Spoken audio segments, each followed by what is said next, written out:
games. It's ScrubGames. Double up. Drop a like, drop a sub, go ahead and subscribe to ScrubGames.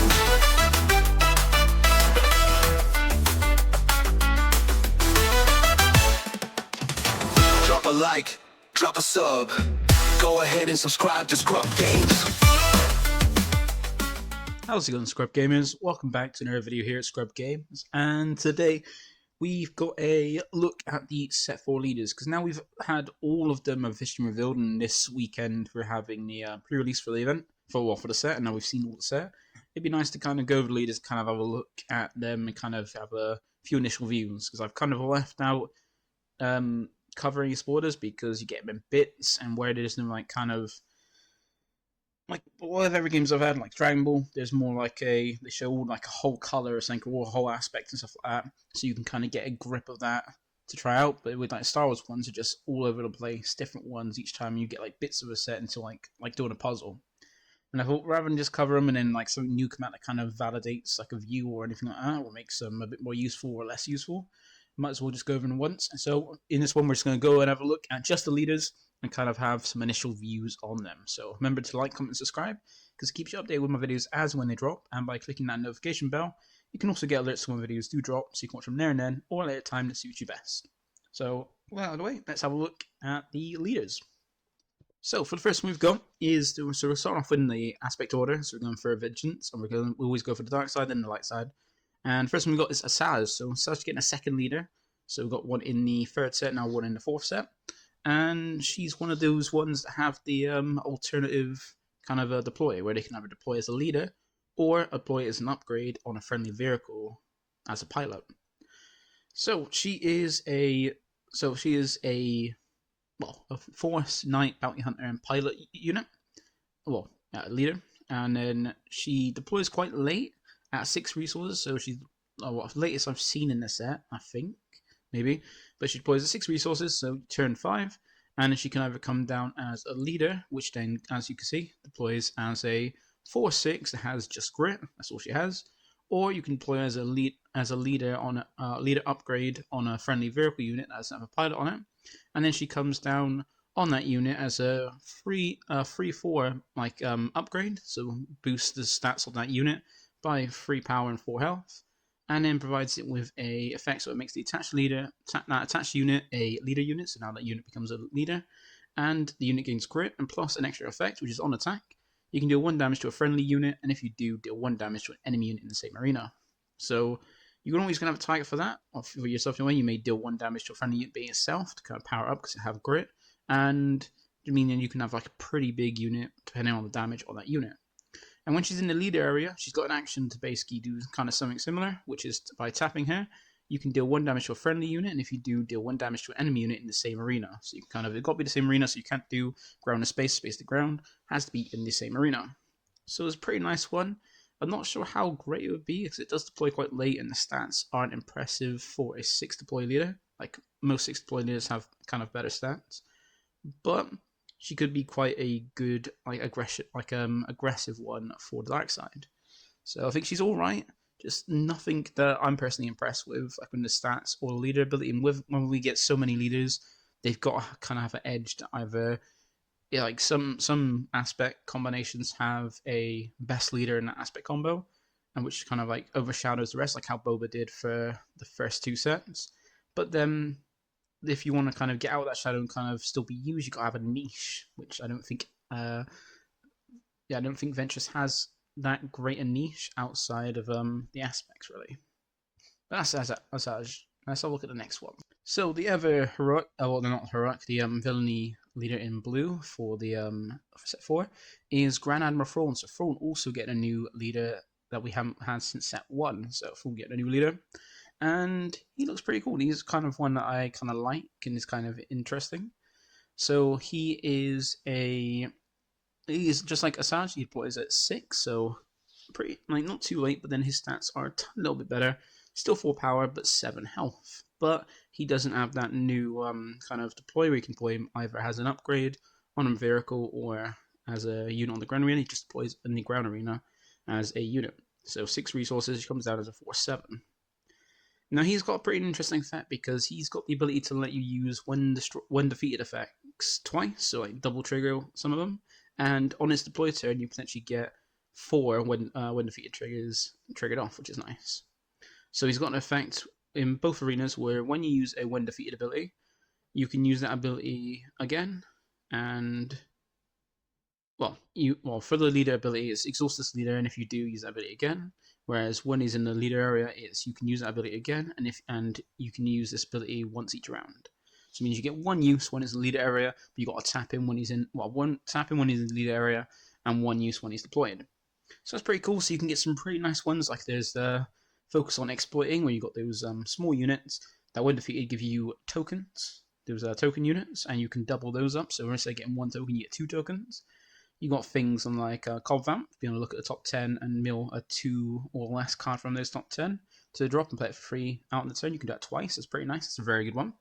You can't do on Super Laser Technician because you need to actually physically put the card in resources, which once you do one, it's not going to be there for the second one, so you can't do that.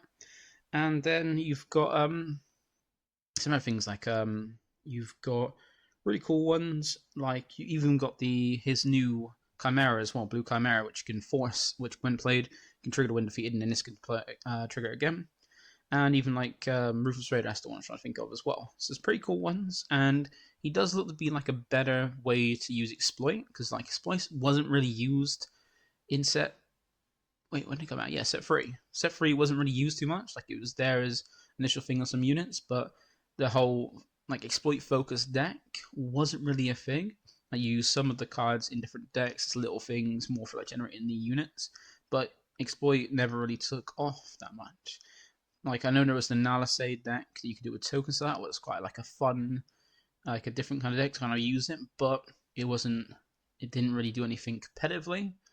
But then for Thrawn, he could potentially take that niche of take that role of being like the exploit focused deck and actually incorporate into a competitive format, which is good. So he's got a pretty nice look, and also you got some pretty nice things you can do with him as well in different aspects. And being in a dark side, you get some pretty strong stuff from the cards available due to that just one aspect. So Thrawn looks to be pretty nice. Now let's look at the heroic side of the blue ones. So the first one from the light side of blue is Lando, and so we finally get a Lando leader in this set. And he's I think every aspect has 1 leader that can deploy as a pilot and 1 leader that doesn't.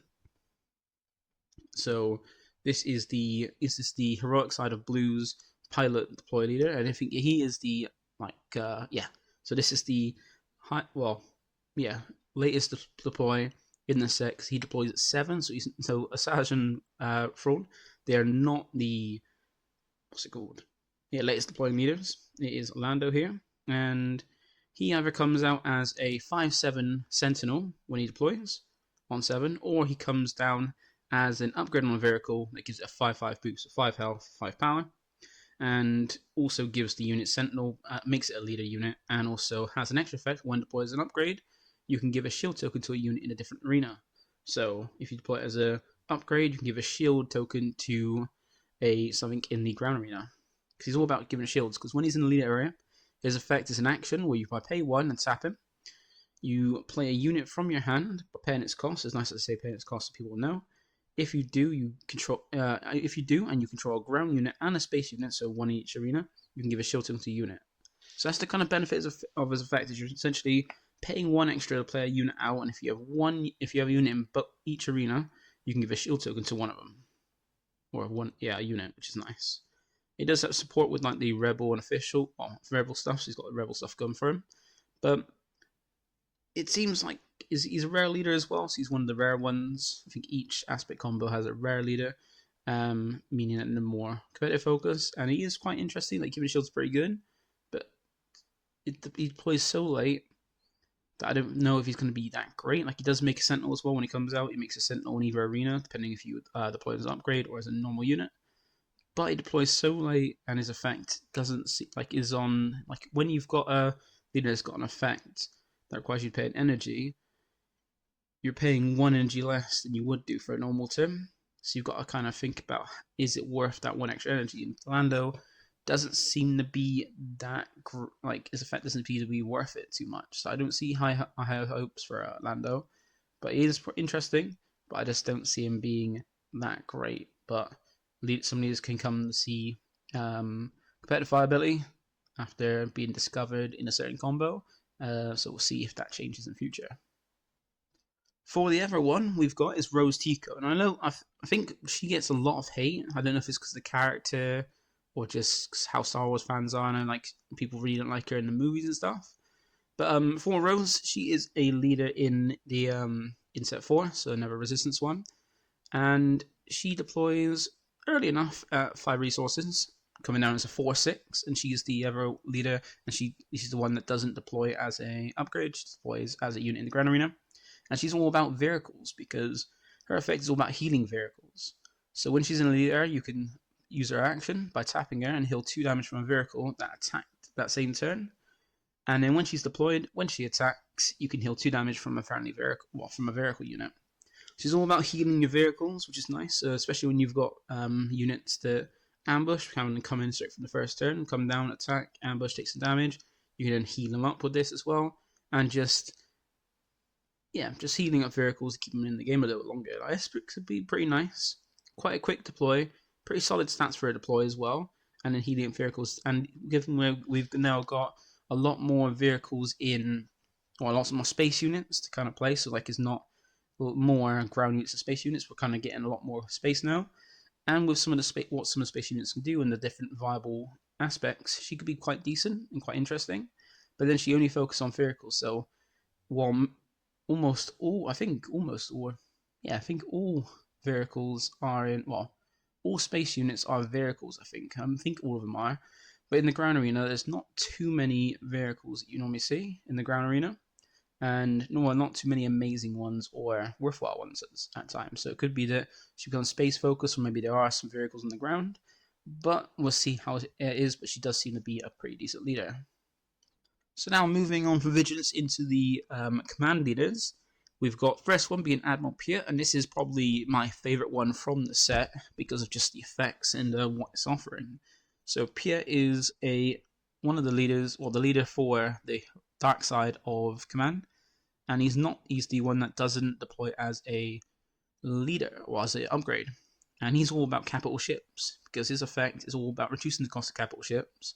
So when he's in the leader area, you can tap him to play a capital ship unit from your hand, and it costs 1 less. And when he's deployed, all capital ships you play cost 2 less. So you can play heroic ones and ignore the aspect penalty now, because technically the aspect penalty, as long as one of the aspects is fine, it can take away the heroic aspect penalty and reduce it, which is cool. So you pay for the normal cost, but then is that going to be worth it? But he seems like he's got a good build in all different aspects, being like you got a good Vigilance one for like control, a good red one, and a good yellow one as well. So good one in all the ones, apart from maybe not the best in double green, because you want to have access to capital ships in the other ones.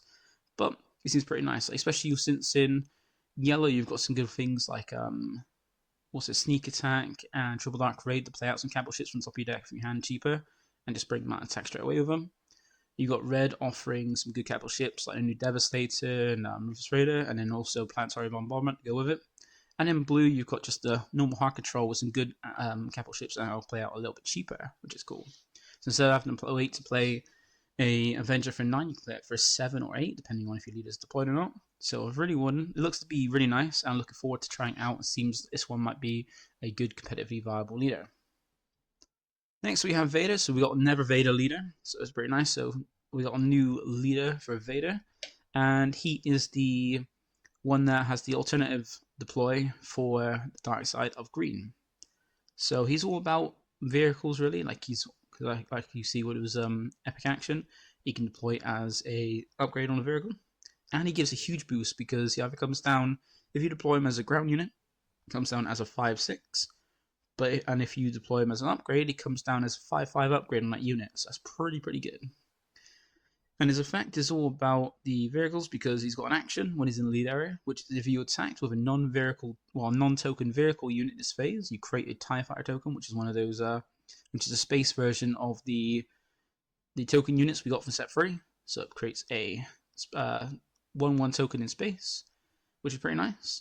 And when he is deployed as an upgrade, his effect is to create 2 TIE Fighter tokens. You notice that mostly with the leaders that can deploy as a as a ground unit or as an upgrade on a vehicle, they normally have no effect or next to no effect when they deploy as a ground unit, but they have an effect when they're upgraded to kind of give them more reason to play them as an upgrade. And Vader gives a huge boost and then creates 2 TIE Fighter tokens, which kind of go well with his theme. And these things be quite cool, quite interesting. If you can go like spamming units, spam like space units, and especially with how big he drops as well as that 6 resources, not too bad. Like it deploys at 6, that's not too bad considering he is in the ramp color as well. So if you get 1 ramp, you're coming out a turn earlier. So instead of coming out on turn 5, you come out on turn 4 potentially. So that's pretty nice, and giving a huge boost to things like the TIE Fighter that can be damaged, defeated, or captured is pretty nice. But you got to be aware that in this set now, the upgrades are all upgrades, and there's still even in this set and in all the sets like upgrade removal. So you got to watch out about that. But so far, these look pretty nice, and yeah, Darth Vader looks pretty good. So next we have Admiral Holdo. So Admiral Holdo is the first one we've got for the heroic side of green, and she is the non vehicle deploying leader. So she just deploys as an upgrade, as like a normal unit in the ground arena. 6 or more resources and comes out as a free 8. So good amount of health, but not the biggest power, but still decent. And she's all about she's all about the resistance trait, because she's from the resistance from, I think, one of the newer episodes of the sequel trilogy. And the only downside to her is that she's relying a lot on resistance. And there haven't been that many cards. It's not been many cards come out of each of the sets so far. There's not too many resistance. There is more in this set, but still, I don't think I'm not sure if there's enough to kind of give much use to her. So she might be one that maybe is a bit better in the future when we get more sets from this new year. But her effect is also one that requires you to pay an energy to trigger an effect, which is you're playing 1 less potentially, because her action on her leader area is pay 1 and tap her to give a resistant unit or a unit with a resistance upgrade on it plus 2/2 power for this phase. So you can kind of boost things up as long as they've got the resistance trait, which is kind of, or a resistant upgrade on it. And then when she is deployed on attack, she can give another resistance unit or a unit with resistance upgrade on it plus 2/2 for the phase. So on a deployed turn, she can potentially give something 4/4 for a turn, which is pretty strong. But is there going to be enough resistance units to kind of make use of it? Because the only one that really comes to mind when I think about it is Poe, the 5-cost legendary. But then I think there has been more come out in this set, so there's more of that. But then thinking about the previous sets to get some support from, well, to get some use from, there isn't too many resistance cards, even though we did get some, I think, in set 2. We got some, because we had Rey and Finn as leaders. But I'm not sure we had many more. And even in her aspects, there wasn't many either. So she could be alright, but I don't think there's enough units with the resistance trait to kind of benefit from her to make a kind of worthwhile deck. And in rounding out command, we've got the other heroic leader being Wedge Antilles. So this is the heroic command heroic unit leader that has the alternative deploy. So he is a pretty nice one. He deploys at 5 resources. You can either come down as a ground unit, so either deploy as a ground unit that is a free 6, so not too bad for stats, or you can deploy him as a upgrade on a vehicle that doesn't have a pilot on it, and he gives an extra free 4 to that unit's stats, so an extra 3 power and 4 health. And when he's deployed, and this leader is all about benefiting the pilot mechanic, because the new pilot mechanic is one that allows you to play a card for an alternative cost, like with Smuggle, but piloting is putting it as a upgrade on a vehicle unit. So this pretty cool thing is like similar to Smuggle, but it's on a vehicle, and it's just rather than just paying it from your resources. And he benefits that by reducing the cost, because when he's in the lead area, his action is to play a card from hand using piloting, and it costs 1 less. So it's pretty nice. I think there's one RTD2 that has a 0 cost for piloting, but there's some that have like a 1 cost, a 2 cost, or a bit more, and he allows you to reduce the cost of it. So you do have to have a vehicle out, but it's not too bad since we've got a lot of vehicles in the set, and we still had a fair few from the last few sets. And when he is deployed as an upgrade, so when he's deployed as a normal leader, he has no skills or anything like that, but when he's deployed as an upgrade on a leader, he makes that leader that unit a leader unit, and it gains an on attack. The next pilot card you played this phase costs 1 less, so you can swing with him, and the next pilot you play costs 1 less. That's pretty cool. So you can put some cheaper pilots in a single turn on his turn deploy, but it allows you to be pretty nice and aggressive. And as we've already seen, the heroic side is very good when it comes to aggression. And with some of these new cheaper pilots, some of the good static vehicle units in the heroic side, you can get some good use out of this. Like I think there's been a good, very aggressive like red versions and yellow versions of Wedge. So that's command. Let's have a look at the next one. So with aggression, we've got first off the starter deck, Boba Fett leader. So he is the starter deck for the dark side in the new 2 spotlight decks we get. And I know people have been kind of getting fed up with a little bit, where we've had this like the 3rd Boba Fett leader, just like with the hand leader for the other starter deck. They've had 3 leaders each, but then again, one of the Boba leaders was banned because it's just too good. So to get kind of a replacement is pretty nice, because the other one was on light side, one was on dark side. Now it's replaced the dark side one we've lost. And Boba is all about like incorporating the new mechanic, the new deploy mechanic, and also the new kind of mechanic of indirect damage, which is damage that cannot be stopped, but then the player who it's been dealt to can choose what goes on.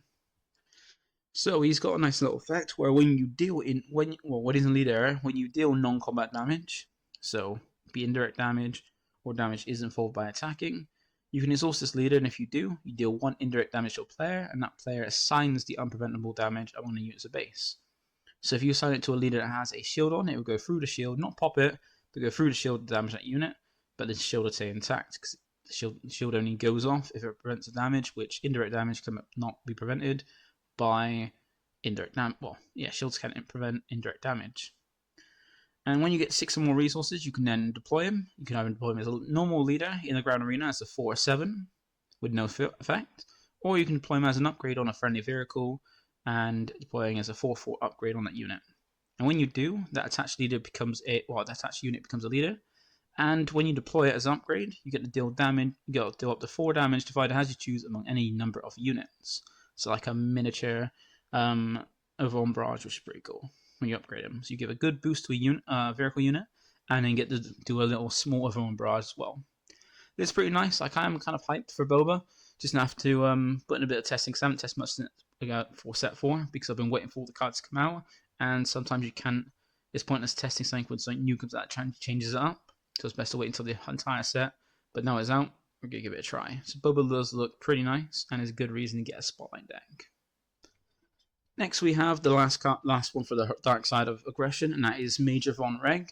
Now this is a character which I have no idea who it is. I know that he's in the First Order pilot, because is a pilot from his stats, but I have no idea who he is. I don't know if he's from the comics or actually from the films and stuff, but I'm not sure who he is. If you can let me know who he is or where he's from, that'd be cool. It'd be nice to know, because I've kind of learned a bit more about some of the leaders and stuff from watching the series, like Rebels and stuff like that.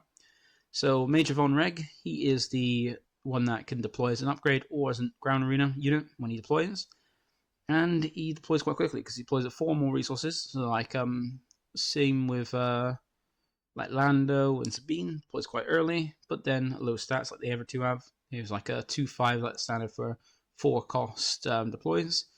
And he's all about vehicles, because his effect when in the leader area is an action effect. By tapping him, you can play a vehicle unit from your hand, paying it as long as you pay its cost. If you do, you give another unit plus 1 power for this phase.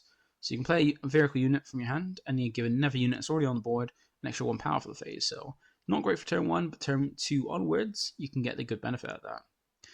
And as effects are, like I said, deploy it as a crown unit on turn 4, or on 4 resources as a 2/5 with no effect, or as an upgrade on a friendly vehicle unit and give it an extra 3/3 to its stats, and also make that unit a leader unit and give it an all-attack where you can give another unit in this arena an extra 1 power for this phase. So he's all about boosting units when he swings, or when he, just with his effect, just boosting units. As long as you, mainly play the card, and basically he looks right. He looks like he'd be aggressive. It is he's got a unit as like his own like little vehicle unit you can deploy on, which is pretty strong. It'd be pretty good.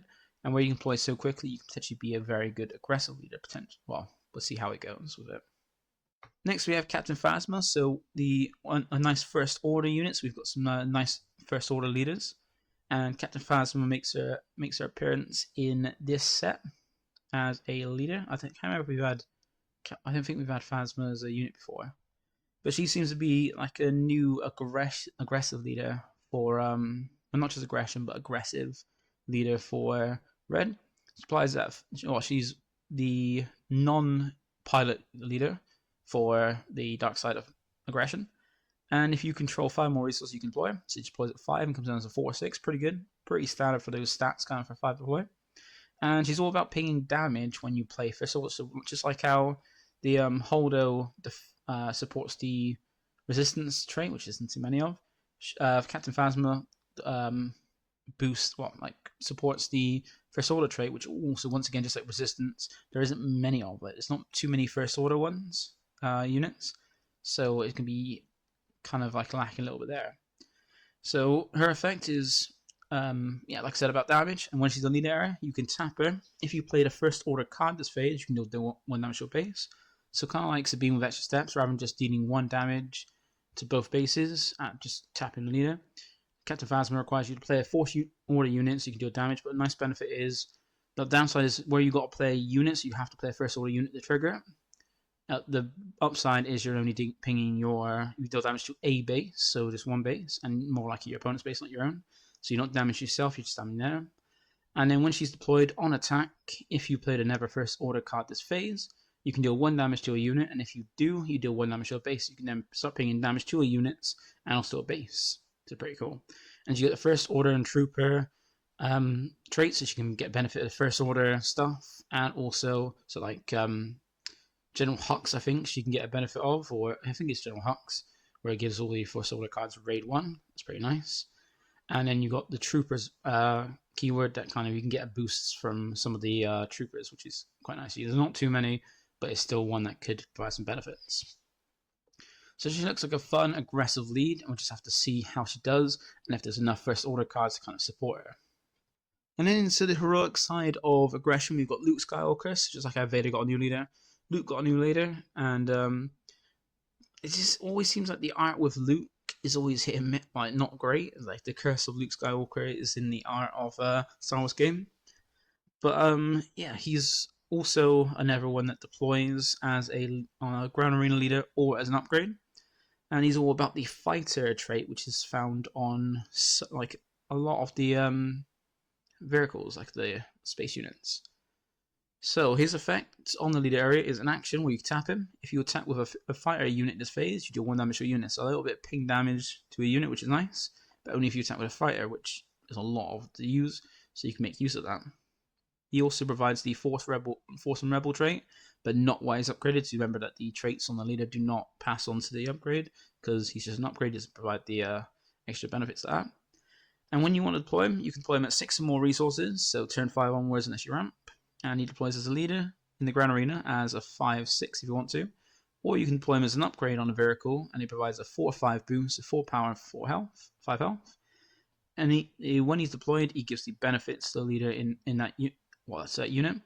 And the benefits he provides is this upgrade can't be defeated by enemy card abilities, so you can't defeat the upgrade off the unit, so you can't use things like Saving Fangfighter to knock Luke off the unit, so he kind of protects himself from like upgrade removal.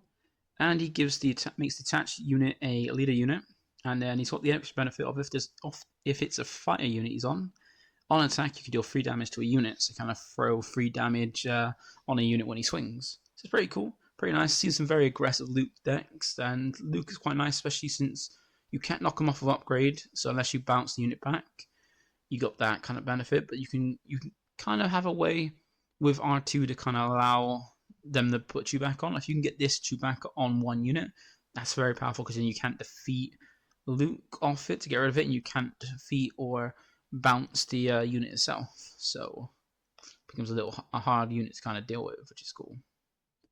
Next we have Poe Dameron, and this one's kind of unique in that while there are each there's 2 leaders in each aspect combo, and 1 leader is a combined pilot, the other one can't. Whereas in Red Heroism, you get 2 pilot leaders, but one that doesn't use its deploy to pilot.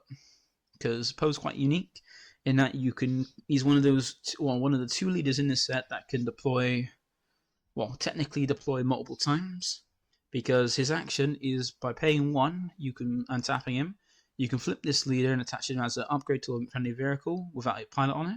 So he doesn't use his deploy epic action to attach to it as an upgrade. He can do it normally, but you got to pay 1. So it means he can continuously every turn after he's been taken out, just basically keep upgrading him as a unit. But he can deploy once, but when he deploys, it only goes in the ground arena. So you can only deploy it as a unit in the ground arena. But he comes down as 5 more resources when he does deploy, and as a 4/6. But when he's upgraded on a unit, thanks to his effect, he comes as a 2 power, 1 health kind of upgrade. So not the best upgrade, but you can keep doing it over and over again, which is quite nice. And when he is attached as an upgrade, he's got the action of by paying 1, you can attach this upgrade to a friendly vehicle unit without a pilot and use his ability only once he's round. So you can kind of jump from ship to ship if he wants to kind of give a boost to that unit. So attack with a unit with him on, pay 1, attach to another vehicle, attack with that then, kind of thing. So you can always deploy when he wants to as a upgrade. Technically, well, he can always attach himself as an upgrade thanks to his effect, but then when he deploys, he has to deploy as a ground unit. So he's quite unique in what he wants to do, which is cool. And this makes for a very good aggressive deck as well, especially being, we've always seen that the heroic red leaders with Energy Version Lab make for a very good combo, very good aggro combo. And so putting with a green leader and all the good stuff you can get from the aggressive side of playing Heroism, you can make for a very good aggressive deck with new space units as well. So it looks to be a pretty nice one. So now we come into the last 5 units, being the last one for the star deck, and also the last ones in Cunning. So first one we have is Trench. So we get Trench as a leader. We kind of saw him a little bit in set 3 with a unit, and now he comes in the form of a leader, and he is the non-pilot leader for the heroics, the dark side of Cunning. So Admiral Trench, his effect is all about, it's like kind of like fitting for your deck. Because you've got an action on when he's in the air where you discard a card from your hand, discard a card that costs 3 or more from your hand, and if you do, you draw cards. You can kind of discard high costing cards to get rid of it for your deck.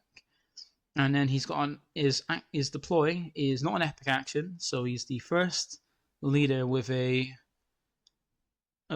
he's a second leader without an epic action, but he's the first leader that can actually technically deploy multiple times, because his epic action is just an action where you pay 3 and tap him. If you control 6 or more resources, you can deploy this leader. So it means you can deploy often. Given that he can deploy multiple times, when he's deployed, he has a when deployed effect. So he's a 6 deploy leader with 4 power and 5 health. So not the best health within range like things like takedown, but a good amount of power and 4 power. And when deployed, you can reveal the top 4 cards of your deck. You reveal the top 4 cards of your deck. Then your opponent discards 2 of them. You draw 1 of the remaining cards and you discard the other. So you look at the top 4. You reveal the top 4 cards of your deck. You're going to lose 3 of them and keep 1. But your opponent gets to pick first and discard 2 of the cards. Then you get to draw 1 of the remaining 2 and then discard the last one. So this seems pretty cool. It seems like a card that if it was a unit, it would be a pretty good one for Afra, be able to like fin further. But it gives some like interesting discard kind of strategies. But we haven't seen much discard strategies even when we got Afra in set 2. But it'd be interesting to see if we get anything good in the future. Like, it'd be cool to have something that rolls around the discard, but we haven't got much more. And you can kind of fill in for your deck quite nicely with Admiral Trench, being able to ditch those like high costing or free cost and more cards, kind of fin for your deck a little bit quicker, which is cool. So I reckon Admiral Trench could make quite a nice control deck. Be interesting to see how that goes and what people come up with. But he is a leader that I am looking forward to if it is a new set. But the next one we have Rio Durant. Now I think this don't give you I'm trying to think of where this character's from. I think it's from the Han Solo movie. But that would mean that there's only one character from the Han Solo, the Solo film. I think he is the Bex pilot, I think. If not, Didn't have no idea who this is, but I think that's where he is from. Correct me if I'm wrong. And he is the leader that can deploy as an upgrade for the dark side of Cunning. So he's all about spaceships, just like as his deploy would suggest. And he's all about, he provides Saboteur as well, which is really cool. So when he's in the area, he can use his action by paying 1 and tapping him to attack with a space unit. He gets +1 power and gains Saboteur for that attack, so it ignores Sentinel and defeats shields on the defender. So that's pretty nice. Give an extra boost to an attack. You pay 1 to get an extra boost to attack and have Saboteur. That's quite nice. And when you deploy him, you can deploy him at 5 more resources. Either has a Ground Arena unit, which is a free 5 with Saboteur, which is not too bad for 5. Not amazing, but not too bad. Or you deploy him as a upgrade on a friendly vehicle without pilot, and he deploys as an upgrade with 3 power boosts and a 5 health boost. So it gives an extra free 5 to that unit. And he makes the attached unit a leader unit and gives it Saboteur. And if it's a transport unit, it also gets +1 power. So transport is seen on a fair few units, more one that kind of transport stuff. It's not too many, but some of them do have it. So ones that aren't just like fighter spaceships and stuff like that can have transport and get a little bit of a boost because he's a wheelman, so that makes sense. So he's been pretty interesting, like a whole focus on Saboteur, giving whatever, especially when he deploys, either having Saboteur no matter what.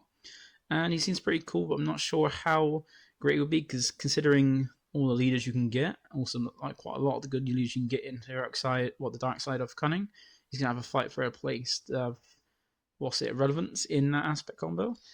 But I'm not sure if he can, but he seems alright. I'm just not sure if he'd be that great. Lastly, we move on to the heroic side of Cunning, and that's where we got one of the ever starter deck leader being Han Solo, which we've seen a bit, and the 2 from the starter deck. And the first one we've got is Admiral Ackbar.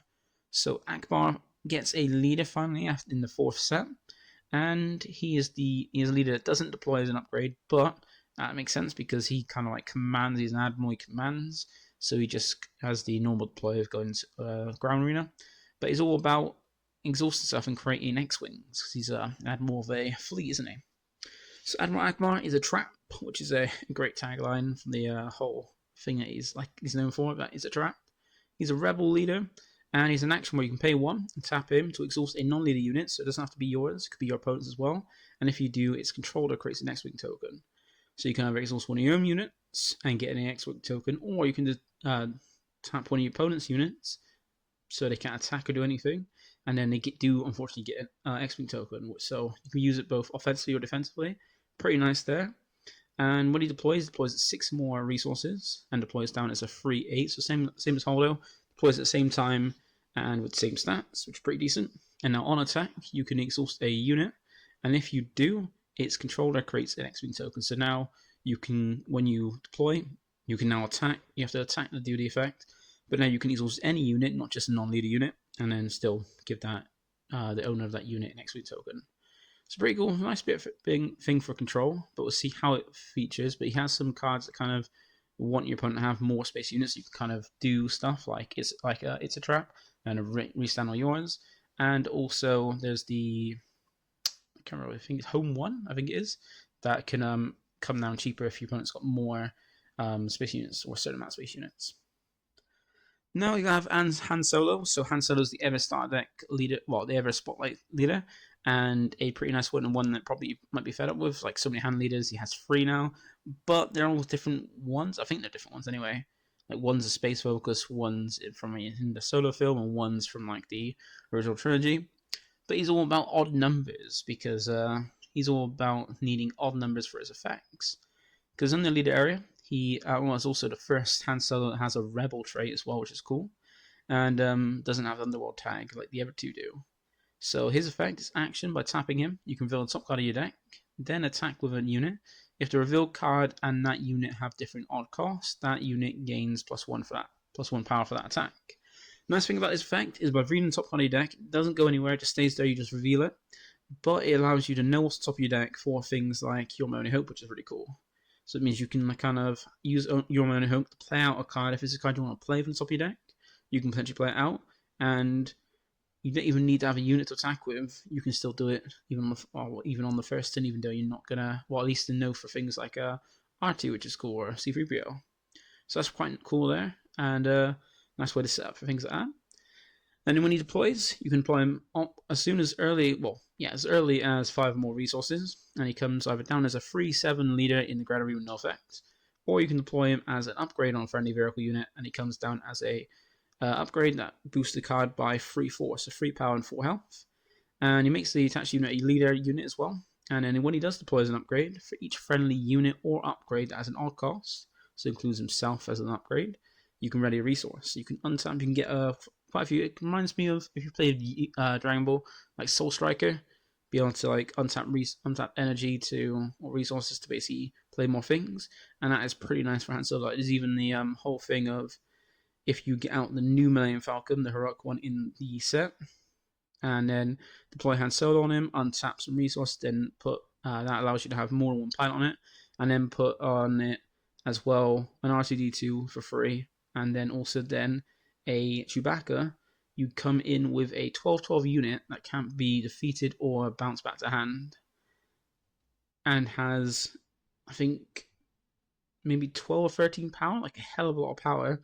So it doesn't attack that turn, but it becomes a huge unit you got to deal with, and you can't deal with it with normal removal means, which is hard to deal with. But yeah, seems like a pretty cool leader, pretty interesting one, and I think it will be a competitive viable leader and do quite well in the next format. And then lastly, we have Kazuda Xiono. He is, I have no idea who this is. I think I've seen that he's from the I don't know. There's a series that he's from. Was more to connect with the more potential younger fans for Star Wars. It's like more like a weirdly animated show. But he's from that, which I think is from the New Republic and like Resistance. He's a Resistance pilot and stuff. And even though I don't know who the character is, like there's some characters you just won't know who is unless you're very, very versed in Star Wars. But he seems like he'd be a very nice, good, aggressive one with the space units, and quite interesting one with some of these units that have a downside, because he's all about removing effects from units. So he is one of those, another leader that can deploy very early at 4 or more resources, and comes down to 2/5, so like standard for 4 cost 4 resource deploy leaders. And his effects all about, like I said, losing abilities on cards. Because when he's in the lead area, he's got an action where you can choose a friendly unit. Well, a friendly unit loses all abilities for this round, and then you take an extra action after this one. So you basically get a negative, like lose the ability on a unit for a round, and then take an extra action straight after that. So you get 2 actions in one, but not as powerful an action as like Leia, but still useful for those units that have a downside.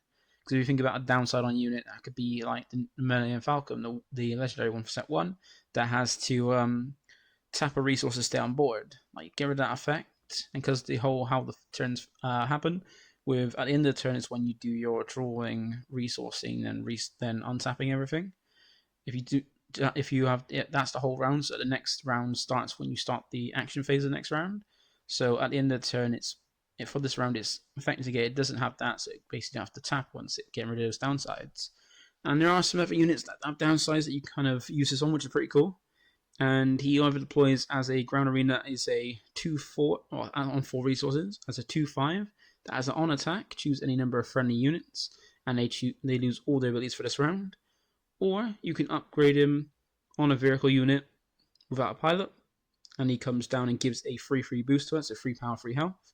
Makes that unit a leader unit, and also gives the effect of on attack. You can choose any number of units, and they lose abilities this round. So when he deploys, exact same ability, just either as a unit or as a upgrade on a vehicle. He's going to make things lose abilities, and it's pretty handy because, like I said, losing the negatives on some cards that you normally think, oh, they're not great. And I'm not sure if it loses they lose bounties as well. So if you've got bounties on a unit, or your opponent puts bounties on them, they lose those as well because they lose abilities.